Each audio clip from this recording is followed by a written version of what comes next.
Evangelio de nuestro Señor Jesucristo según San Lucas. Jesús entró en Cafarnaúm. Había allí un centurión que tenía un sirviente enfermo a punto de morir, al que estimaba mucho.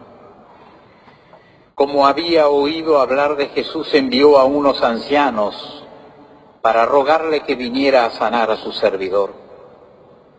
Cuando los ancianos judíos estuvieron cerca de Jesús, le suplicaron con insistencia, diciéndole: Él merece que le hagas este favor, porque ama nuestra nación y nos ha construido la sinagoga.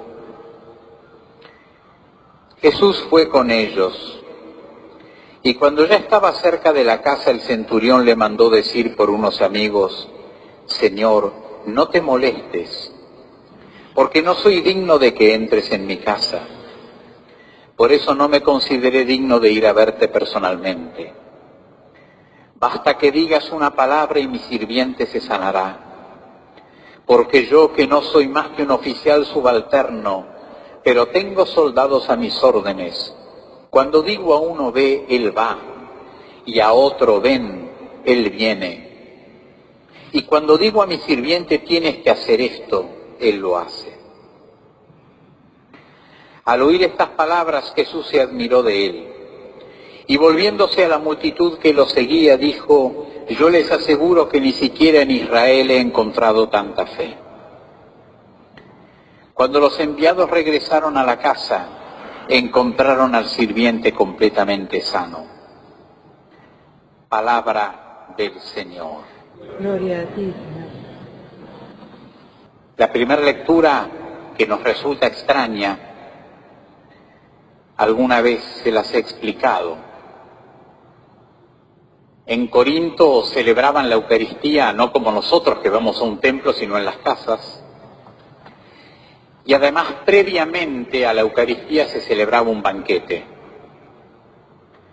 Pero parece que esos banquetes ¿vieron las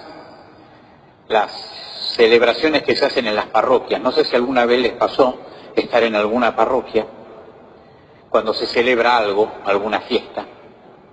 Bueno, pasa un fenómeno muy particular, que cuando llega la hora o se abren las mesas y llega la hora de comer, normalmente son los viejos los que se abalanzan desesperados como termitas, ¿sí?, sobre la comida, y eso es una característica parroquial, ¿sí? Lo he visto en varias parroquias. Bueno, acá pasaba algo parecido, no porque eran viejos, sino que al contrario, no esperaban a que llegaran todos, sino que comían. Por eso Pablo les dice, si tienen hambre, como diciendo, si están tan hambrientos, bueno, coman antes en sus casas algo, no vengan aquí como unas termitas, porque se comen todos, se emborrachan, y los que llegan más tarde no tienen que comer. Y ahí no estaba el problema si hubiera sido simplemente una comida, no era solo eso. Era el tema que después celebraban la Eucaristía. Es en esta situación donde Pablo dice, cuidado con comer y beber nuestra propia condenación, porque lo que les estaba diciendo Pablo es, no nieguen en la vida lo que celebran en la fe. Porque si ustedes en la vida son unas especies de ávidos voraces, que no tienen en cuenta a aquellos que llegan más tarde, que normalmente eran los más pobres en la comunidad, porque estas celebraciones se hacían en las casas donde había espacio, y las casas donde había espacio eran las casas de la gente más rica.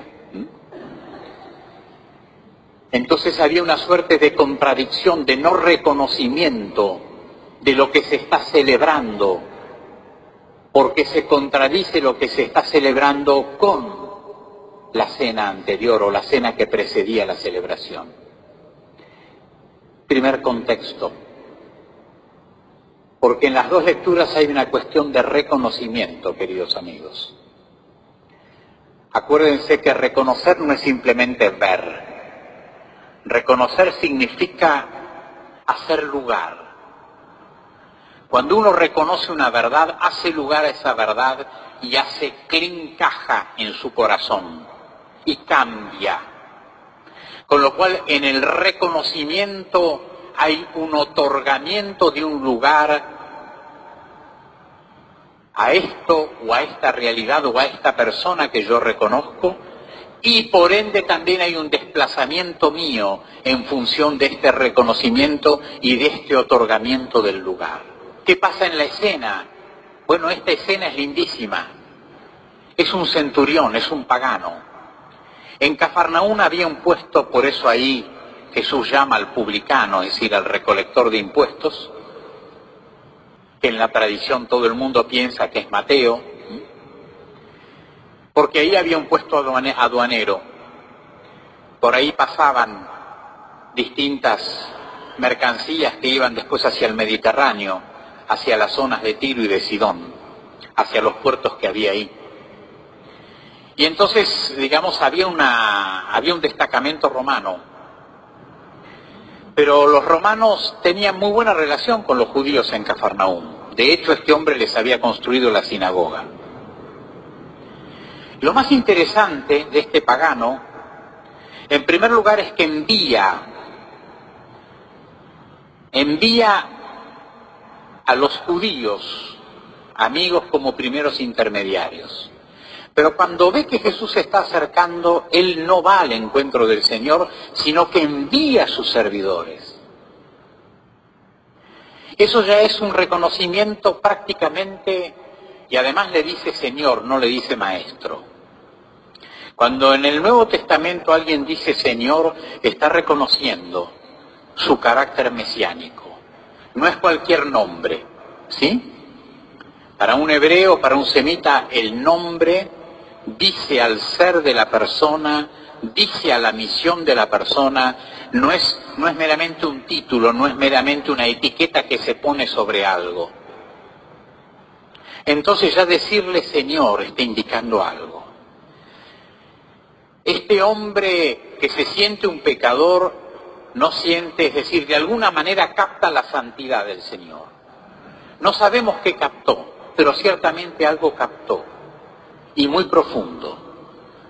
Por eso directamente no se puso a la altura del Señor, ni quiso, ¿sí?, que el Señor lo viera. Y esto es lo primero, esto es lo primero. Y lo segundo es que no solamente reconoce al Señor, o reconoce la santidad del Señor, sino que también reconoce que este Señor habla palabras que no son cualesquiera palabras, porque no le estaba pidiendo simplemente que venga a curar. Cuando el centurión romano está diciendo yo que no soy más que un oficial subalterno, digo, ¿sí?, digo a mis soldados, andá, él va, o a mis sirvientes, andá, él va, vení y él viene. En esta manera de hablar de cómo su palabra realiza el cometido y cómo su palabra de alguna manera es obedecida, lo que está haciendo es reconocer la palabra que profiere este hombre santo, a quien le ha pedido además que cure a su servidor. Con lo cual hay dos reconocimientos.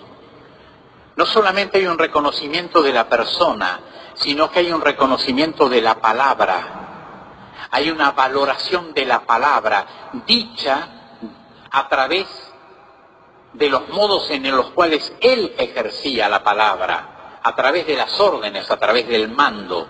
Pero atrás de esa expresión, en donde el texto insiste tanto en esta cuestión, porque hubiera sido suficiente que le diga basta que digas una palabra y serás sanado, y no agregar todo lo demás, porque yo que soy, ¿sí?, un simple soldado, digo a mis subalternos o a mis servidores que vayan. Bueno, toda esta cuestión tiene que ver con un reconocimiento de que hay en la palabra de este hombre algo que en realidad está más allá de cualquier palabra. Y el Señor, sin verlo, sin entrar en contacto, le realiza aquello que pidió. Y lo realiza en función de la fe de este hombre. Y la fe significa esto, en primer lugar, queridos amigos, es un reconocimiento de quién es el Señor Y en ese reconocimiento es el lugar que yo voy a otorgar a esa persona en mi propia vida. Y a partir de ahí, cómo me voy a vincular o revincular con esa persona que he reconocido. Y muchas veces se utiliza reconocimiento como un volver a conocer. Sea porque uno cambió la óptica y empieza a ver cosas que antes no veía, sea porque la persona cambió en sí misma, ¿sí? Así que el Señor le concede lo que pide, no se lo concede porque era un buen tipo y había edificado la sinagoga. Acá el diálogo, lo que se establece, el vínculo que se establece entre el Señor y este hombre, que en este Evangelio no lo ve directamente, no entra en contacto con él, es de otro orden. Bueno, queridos amigos, cuando uno entra en los textos bíblicos, o como cuando uno entra en otros textos, realmente esa palabra se va a convertir en una palabra eficaz en la medida en que yo pueda hacer un reconocimiento. Y un reconocimiento significa que algo comienza a ocupar un determinado lugar. Y fíjense qué interesante, porque para que algo ocupe un determinado lugar no se necesita ser virtuoso, se necesita simplemente reconocer el lugar. Yo voy a tomar algo que charlé con algunos de ustedes, con vos, ¿no?, cuando viniste el otro día. Celebrar a un prócer no es hacer un panegírico, de ninguna manera. Ni tampoco esa estupidez en la que entramos los argentinos, muchas veces de la mano de los egos de los historiadores, que pretenden o desmitificar una historia o mitificarla. Ni una cosa ni la otra. Por eso la primera tarea es el reconocimiento. Primero que a los hombres, o a lo que nosotros llamamos nuestros próceres, hay que reconocerlos en sus propios contextos y en sus propias historias. Y si uno no los reconoce en sus contextos y en sus historias, no entiende nada. Y cuando uno reconoce, como son todos los ríos de la historia, los ríos vienen llenos de muchas cosas. Al tiempo que traen agua y peces, muchas veces también traen residuos o cuestiones que ciertamente pueden dañarnos y dañar. Con lo cual, los próceres no son semidioses, son simplemente hombres de carne y hueso, con sus historias, con sus defectos, con sus miradas, con sus aciertos, con sus noblezas y con sus agachadas, como somos los seres humanos. Pero eso no quita el carácter de inspiración que esos hombres hayan podido tener en función de las empresas y del sacrificio que ellos pusieron para las empresas que realizaron. Por eso hay una cosa muy interesante, que es que uno tiene que tratar de comprender no quién fue la persona simplemente, sino qué quiso decir esa persona con aquello que emprendió. Esa especie de ilusión, esa especie de discusión académica y banal, paralizante, estúpida, respecto de cómo es interpretada la figura, es propio de los que en realidad queremos apropiarnos o queremos hacer de la figura una bandera de nuestros propios intereses y nada más. Con lo cual, el primer lugar para poder reconocer y para poder rescatar nuestra historia es dejar libres a aquellos, ¿sí?, a quienes vamos a honrar. Y por supuesto que uno tiene que comprender, y por supuesto que uno tiene que reconocer. Pero en el reconocimiento hay algo que va más allá, queridos amigos, de la persona, y que tiene que ver con la obra emprendida y con las razones por las cuales esas obras y esas gestas fueron hechas. Digo esto porque nosotros tendemos a calificar la autoridad de las personas en función de su intachabilidad, de su integridad, como si hiciera mella los valores por los cuales estas personas se jugaron el hecho de que no hayan sido personas íntegras o totalmente íntegras. Miren, personas íntegras o totalmente íntegras en realidad no las hay. Errores cometemos todos. Y es interesante porque acá el Señor en el texto de hoy lo que destacó fue la fe de este hombre.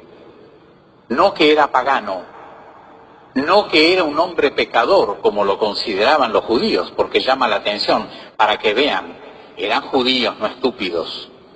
Porque Jesús les podría haber dicho, pero ¿cómo? Ustedes que tantas veces me reprocharon que yo como con los paganos y con los publicanos, ahora me piden que le haga un favor precisamente a alguien que nos domina y que ustedes dicen que es un pecador. Claro, no era tan pecador porque les había construido la sinagoga. Entonces ahí cambiaba la mirada, vieron como se había puesto el centurión tiqui tiqui, entonces ya se dilataba, ¿sí? Bueno, es interesante esto, porque evidentemente el Señor intuye algo de lo que está sucediendo y trasciende totalmente estas categorías. Y eso es lo que permite precisamente la construcción del signo y la realización del don. Hubo en el hombre que hoy estamos recordando su matrimonio en realidad, pero hubo en el hombre que hoy recordamos precisamente el trascender categorías y límites y el pensar en una patria grande. Después, por supuesto, como pasa con todos aquellos que tienen grandes ideales, son demasiado para los egoísmos que vienen detrás. Y normalmente terminan exiliados y terminan expulsados. Bueno, parece que se cumple la palabra del Evangelio. Hay de ustedes cuando los saluden en las plazas, etcétera. Y benditos de ustedes cuando sean rechazados, etcétera, etcétera, etcétera. Bueno, me parece que tienen una tarea, ustedes. No es tanto repetir valores así abstractos, ¿sí? Y volver, sino al contrario, rescatar la verdad de los mensajes que había en estas personas, más allá de la historiografía. Y eso en realidad es lo que permite, porque es lo que hace el Señor. Más allá de nuestras historias, Él establece vínculos. Y las grandes obras las hizo en realidad con gente que tenía historias muy limitadas y muy pobres. No tiene que haber para el Señor los límites o la pobreza de nuestro corazón.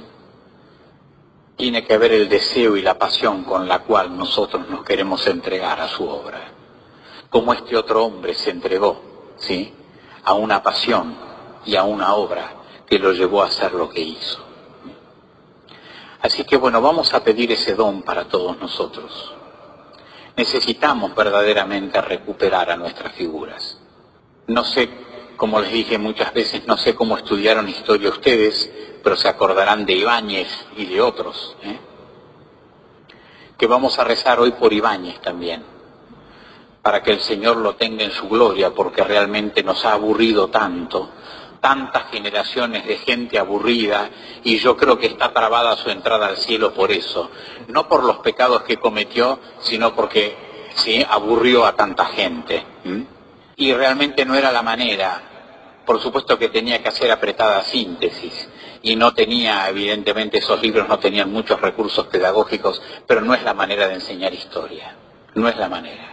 Yo me acuerdo que eran lecturas de acontecimientos y era un embole porque uno se tenía que acordar esto, lo otro, y eran como cosas que no tenían raíz, no tenían sentido, no tenían ideas, no tenían pasiones, no tenían... en realidad uno no sabía lo que estaba, era repetir para zafar, y después, por supuesto que esas cosas quedaron en el olvido. Por eso los argentinos no tenemos memoria y no tenemos historia, y tenemos que recuperar esa memoria. Porque los pueblos sin memoria no tienen futuro. Y eso es recuperar, y eso es empezar a otorgar lugares y a reconocer. Y en la memoria hay cosas dolorosas. y hay intereses espurios, y hay mezcla, como pasa en todas las familias y en la vida de todos nosotros. Pero cuando uno es capaz de rescatar esa verdad, bueno, eso es lo que sirve para vivir. No sirven los panegíricos, ni tampoco sirven las demitificaciones, ¿sí? Ni estos especies de héroes así, que no tenían mancha y que eran inmaculados, ni estas especies de bajada a tierra donde prácticamente, bueno, sí, como no es una especie de héroe, porque en realidad los dos están presos del mismo esquema. Uno en un extremo, el otro en el otro, los dos están presos del mismo esquema. En el fondo no pueden rescatar la verdad que hay en el fondo de esas vidas. No pueden rescatar la palabra que hay en el fondo de esas vidas. Así que eso es lo que vamos a pedirle hoy al Señor, porque los dos textos que nos tocaron tienen que ver con el reconocimiento. Y para poder hacer que nuestra historia hable, necesitamos reconocer, es decir, dar lugar a la verdad, con todo lo que eso significa, para que desde la verdad, sí, podamos caminar hacia ideales como la libertad, la igualdad y la fraternidad. Estoy hecho todo un revolucionario francés. Pidamos al Señor este don.